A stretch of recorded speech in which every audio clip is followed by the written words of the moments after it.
Hey there, Groovesters, Groove Stars, Ridgely here with another Lessons from the CEO, and I'm delighted to be joined by my very good friend, known as the Logical Intuitive, and the CEO and founder of Actualize Your Full Potential, Bruce Barnes. Bruce, thanks so much for joining me. Really appreciate it.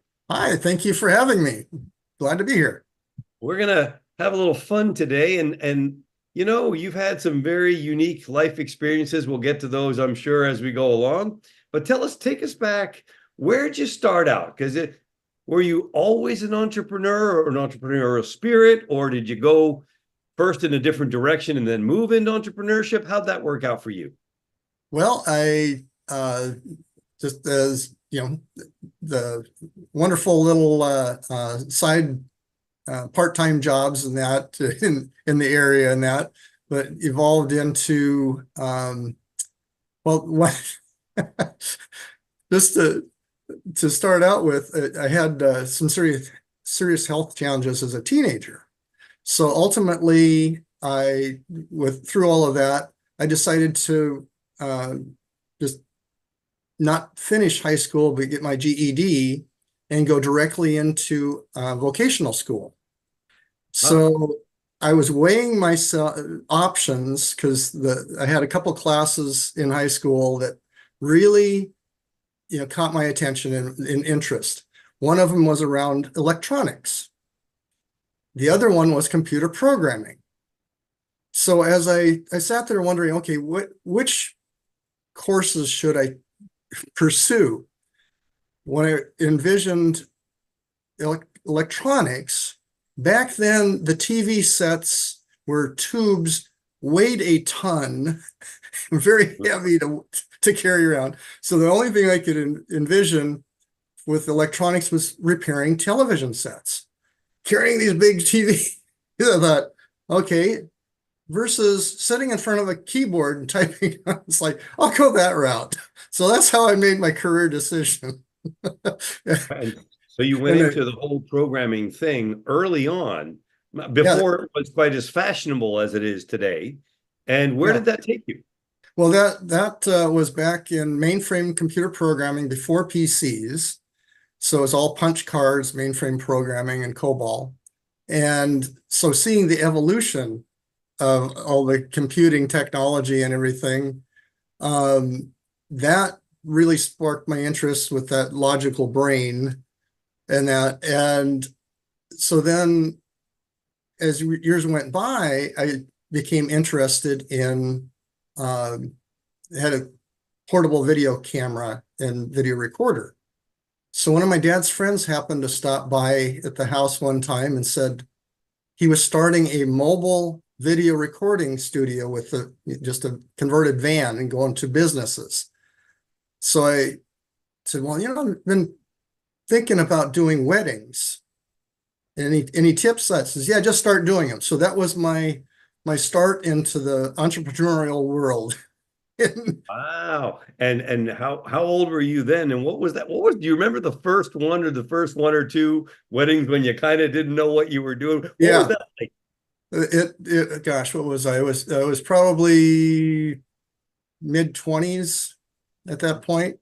And right around that time that I made that decision, my best friend that I'd known since first grade announced that he was going to get married, and they were just going to have it at their home in the back or friend's backyard garden setting. It's like, can I use you as a guinea pig? This is Of no course you would. charge, so that was my first one. That was a lot of fun in that. But so then everything just kind of evolved there. I just did that for oh, about 5 years or so, and that just as a word of mouth, mild promotional stuff. But I spent 37 years as a computer programmer, web developer in the corporate world, and that was an Interesting. experience in itself. I'm sure all the way through from when it was less important to becoming of paramount importance all through that period. And so then what led you to make a transition away from that? What was the thing that said, okay, I'm done with that now? Well, through my personal health journey and everything, and all the other challenges that I had faced, I looked back on it and I realized that one of the key elements that really got me through everything was mindset. Mhm. And then I had been through a lot of personal development courses too, then that sparked my interest around that area. And okay, I kind of like to dive deeper and focus on that more. And then towards the end of my computer programming career, things were just getting way too stressful, and the corporate life was like just kind of driving me nuts a little bit. So they offered a voluntary layoff, early retirement deal, and I said, "Sign me up, and just let me go off and do my own thing." Yeah, interesting, right? So I think that so many people who end up teaching aspects of mindset and personal development is because that somehow they felt like, hey, this benefited me, this saved me, and I went on from there. So tell us a little bit about that. How much value did you derive from the personal development work that you did? And what would you say to somebody who's kind of just dabbling in it and not quite there yet? Well, I had you know, through some of the network marketing businesses that I was part of, there was some of the personal development courses within those programs too. But I got into one that was a whole series of workshops that was experiential learning. Brian Klemmer of Klemmer and Associates, he developed a series of workshops, and they were all kind of based around his book, The Compassionate Samurai, which you don't think of a samurai being compassionate, right? So it was all around the dedication and loyalty of the samurai and the different traits and everything. But that whole series of workshops that I went through, by the time you get done with it, the first one was like a 3-day weekend event locally, and then it was a 5-day event in San Francisco area. Then it was a 6-day event in San Diego, and then the what was it? Several weeks, so actually over several months, program that had a couple 3-day weekends involved. But after each one of those, by the time you get done with it, you're really bonded with everybody there. So I'm a big hugger anyway. So we're hugging everybody goodbye and that. And the early ones, all of them, is like they're hugging me. It's like, wow, Bruce, you've really grown. And I'm thinking, okay, I don't feel that much different. What was I like when I got here? It's like, but they really did. I mean, the first several, I felt a little bit of a difference and shift and everything, but that final series, it was over several months. It was for about a month and a half. We had our small groups that we just talked with on the phone, and then we had a 3-day weekend. We set a business goal and a personal goal, and we went back home, continued with our small group coaching over the phone and that, working on our goals for the 9 weeks. And then we would come back at the end of the 9 weeks for another 3-day weekend.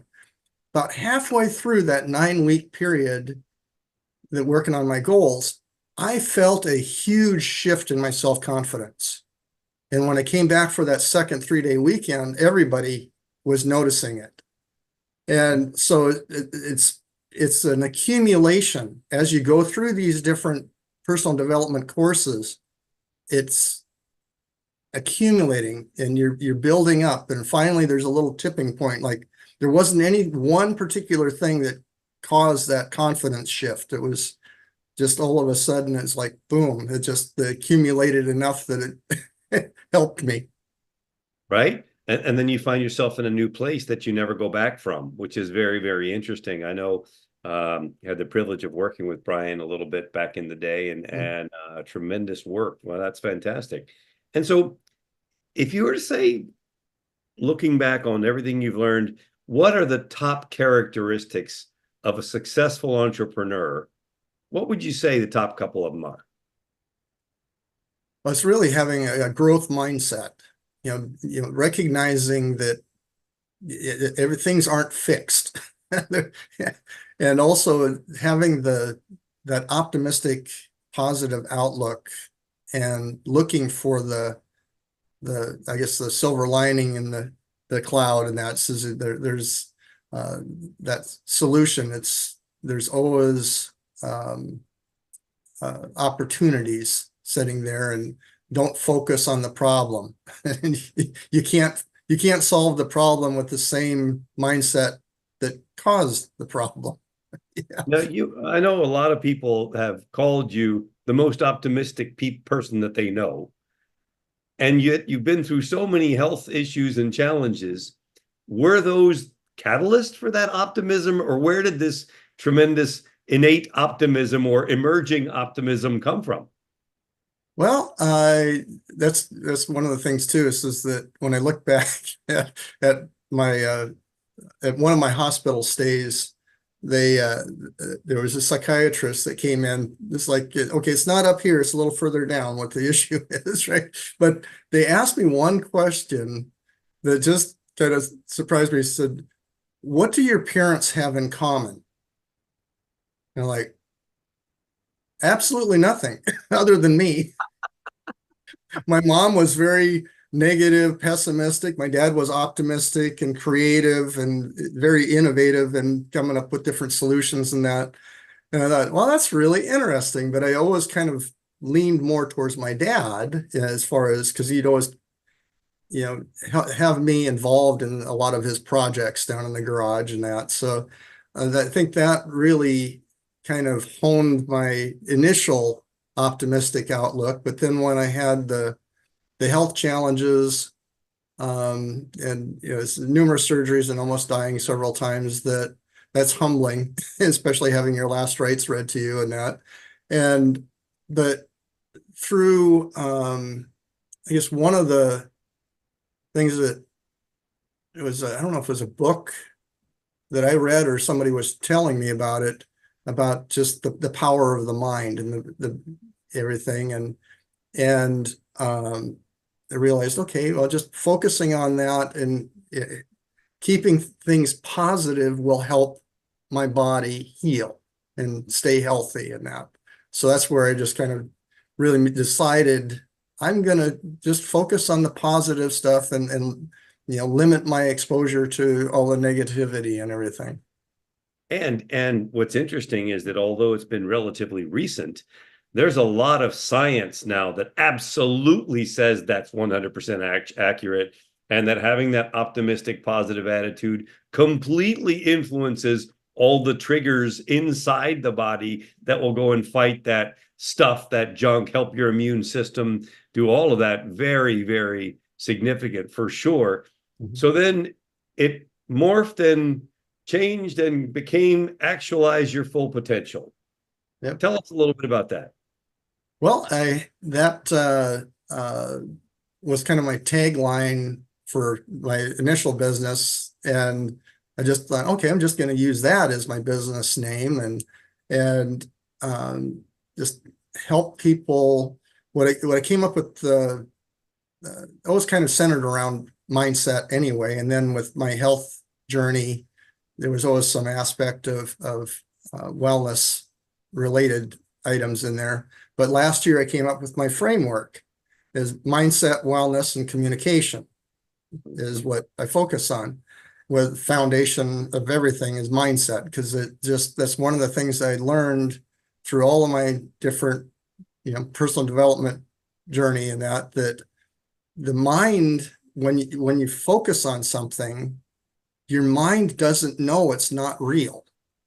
So if you're visualizing, this is one of the most powerful, I guess, visualization exercises that I've been through and that others have shared with me too, is where you're having the person close their eyes and just kind of calm down and get centered in that, and visualize in their mind a fresh lemon, and then cutting that lemon into a wedge and taking one of those wedges and biting into it.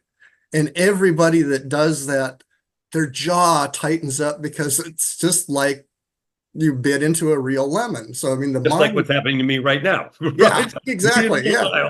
I'm like, And it's just thinking okay. about it is like, oh yeah. But so that just the power of the mind is amazing. So I knew that it was definitely helping me with my health, issues and that. And then one of the things along the line that, gosh, I don't know, I was like 13 years old, someplace like that. My folks were originally from Wisconsin, and we went back, every so often for a visit to see all of the cousins and everything. And we happened to go to one of my mom's cousins' farms, and they had a lot of kids that were a lot older than I am, and they were huggers and hug and kiss, right? And they said, okay, the kids are upstairs, So I went up there, and it was like almost like I was attacked, just hugs and kisses. And it's like initially it's like, what's going on? And then all of a sudden, like, I like this. This is nice, And then I realized, I really liked hugs. So I, informed my mom, okay, we're going to be hugging more. Well, years later, I discovered the 5 love languages. Mhm. And going through that, I realized my primary love language is physical touch. So it's like, no wonder why the hugs are really important to me in that. So that for the communication part of my framework, the love languages are my foundation for that, as well as other behavioral matrices that I use in there too. But then the other big aha, thing was with your mind types, realizing what my mind types are. It's like, oh yeah, no kidding. Yeah, it really is remarkable. And for everybody that is taking this in, whether you're listening or you're watching, having those revelations to yourself, learning from the love languages, learning from mind types, learning from anywhere, learning from a mentor like a Brian Clemmer or others, every time you add a little something, it's like putting a little more juice in your tank, another arrow in the quiver, another something to help you go out and actualize your full potential, so to speak, and keep on rolling down that direction. I love to ask this question though, on the other side of things. Tell us about some setback or error, could be big or small, but bigger is more interesting, that you might have gone through on your journey and what you took away from that. Hmm. Gosh, one of the, I don't know. This is uh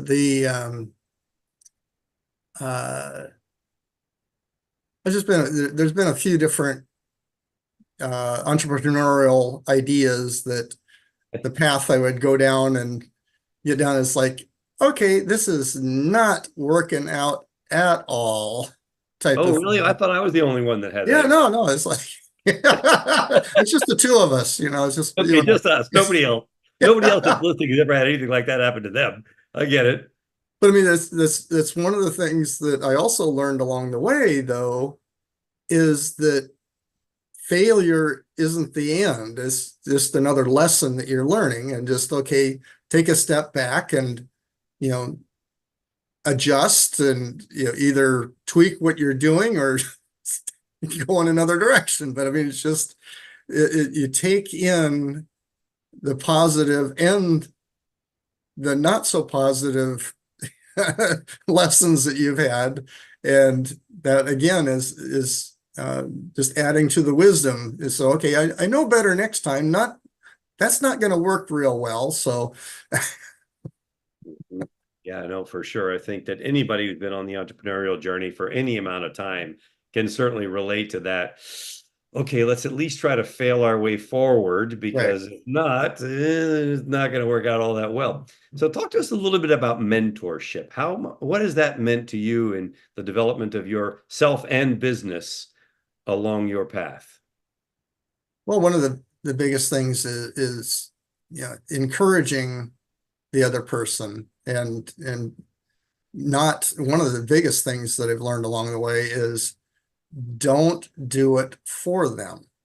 That's enabling them. You guide them and show them how to do something, but you don't do it for them because they won't learn. It's like I think it's the Chinese proverb is like, tell me and I will forget, show me and I may remember, but involve me and I will understand. So that's one of my favorite sayings. Yeah, I like that too, for sure. It makes a huge difference. Um, and so then over the course of time, there was this blending of the logical brain and the creative side, that intuitive side that led to the logical intuitive. Talk to us a little bit about that, how that came about and what it's meant to you. Well, that's one of the things that I always had. I didn't realize it when I was growing up, but a certain level of intuition and almost premonition type of thing, where I would be able to visualize myself doing something in the future. And I just figured as a kid, that's what kids do. They daydream, right? And there was several different times where it was like a deja vu moment where I had this motion picture in my head and all of a sudden, boom, it played out just like that in real life. And it's like, what the heck? All right. And so that kind of had that little bit of intuition there. And then, of course, the computer programming that just really, honed the logical mind. But one of my friends here not too long ago had introduced me to something that Ernest Hemingway would do. It's called the one true sentence. And he would, if he had writer's block, he would write one true sentence about that topic and then go from there to kind of get past his writer's block. Well, she wrote one true sentence about her kind of summing up her life and kind of encouraged me. I says, okay, come up with something, like that for me. It's like, okay.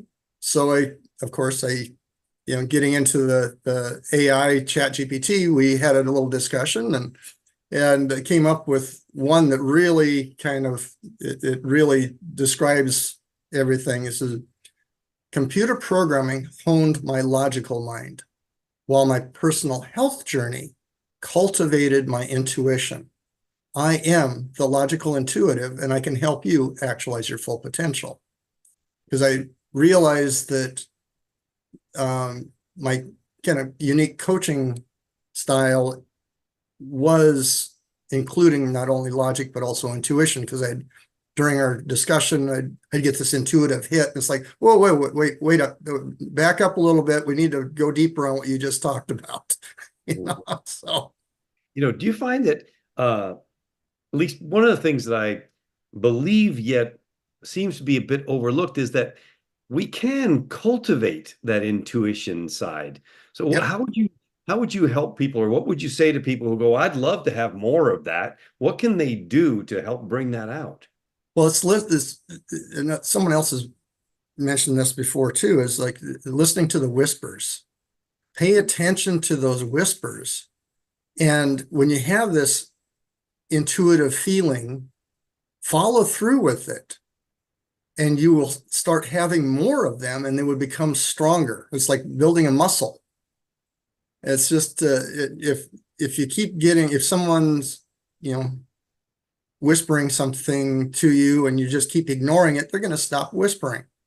And but the whispers are there. You just have to listen to them. Mm-hmm. Yeah, I love that. So speaking of AI, we just talked about that for a second. What's your take on all that? I got to ask everyone, what's their take on AI? Where do you think that's going for us? What are you doing with it? Any thoughts at all on it? Well, I absolutely love it. It's growing exponentially here. It's incredible how fast it's evolving, and because of computer programming background and that's one of the things that really sparked my interest in it. But I've been playing with it for several months and that with ChatGPT, and then kind of diving into some of the AI generated art, images and that too. But I just last week just started down course to become a certified AI consultant. so obviously I feel strongly about it. So I really like to see the huge benefits on helping everybody in their entrepreneurial business or their corporate life too, as far as helping them to like brainstorm different ideas or refine the content that they're creating, and they can do it in a way that it's uh, not going to jeopardize their job or someone's job. It's actually enhancing what they do.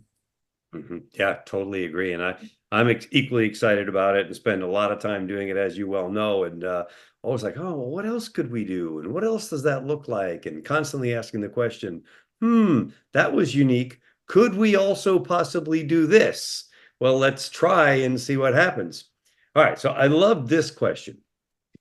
If you could hop in a time warp and go click and go back 25 years and speak to the Bruce Barnes of 25 years ago with all the wisdom and experience that you have today, what would you want to share with younger Bruce?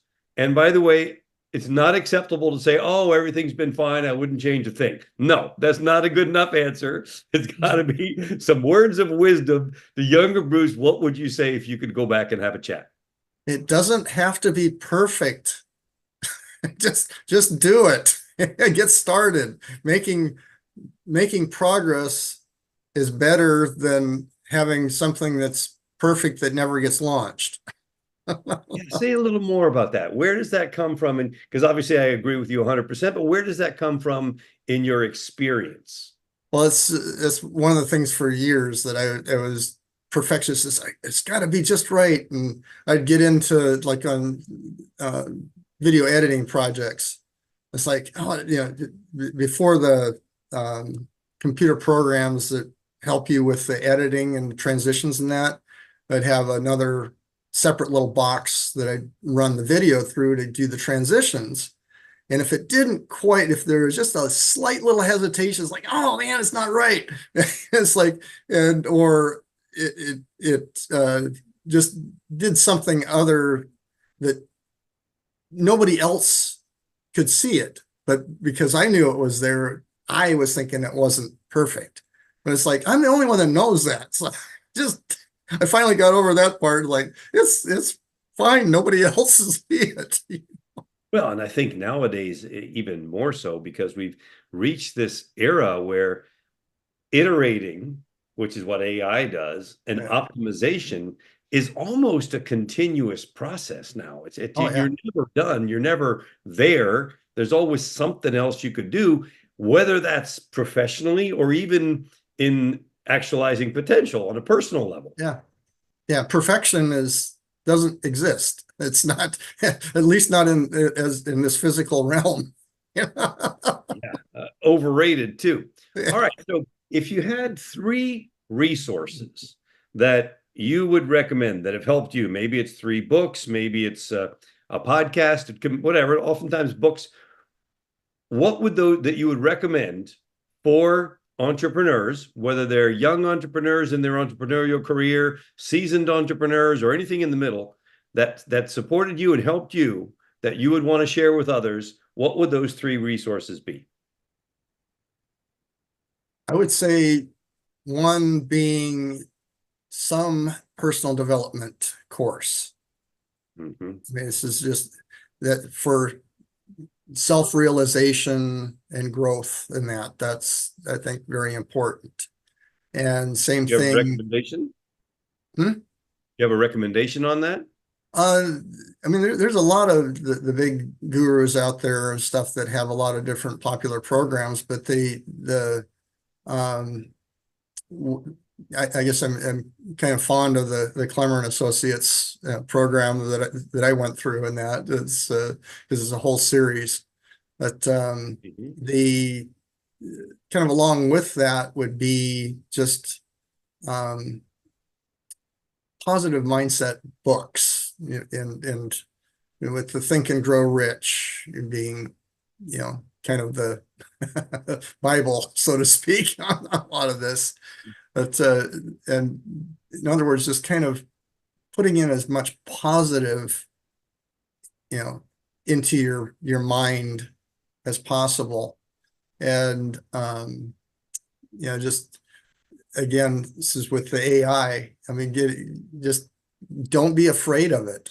Just dive in, explore, and make it your friend, because it can really help with that. So I think, that's going to be a tool that everybody's going to be using in that. So don't wait and be on the tail end of, of it. Get out ahead, right? Yeah, for sure. And so as you look forward, so what's your vision for the future for the Logical Intuitive and actualizeyourfullpotential.com? What are you looking forward to in the next 5 years?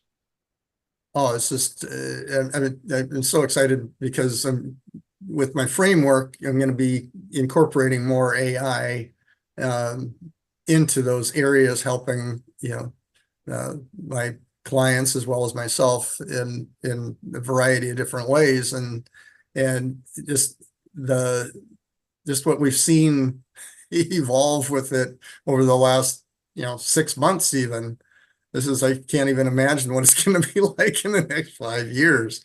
And it's exciting to see the potential that's out there. And just, we have to, you know, uh, go with it, embrace it, and just, you know, you can actually kind of mold it however you want, because you're in control of that.